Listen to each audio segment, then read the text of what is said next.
সর্বে বিচারিলে শ্রী মহাপুরাণ শুন বইলে সুখ মুনি কহি পারନ୍ତି ভলে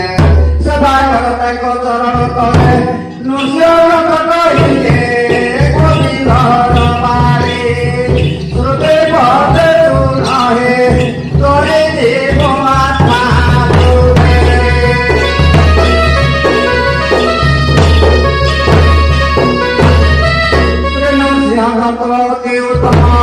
শুনিলে পূর্ণ হুয়ে সব কাম রাম গোবিন্দ দামোদর শ্যাম খোঁজিলে তম সবু আছে নাম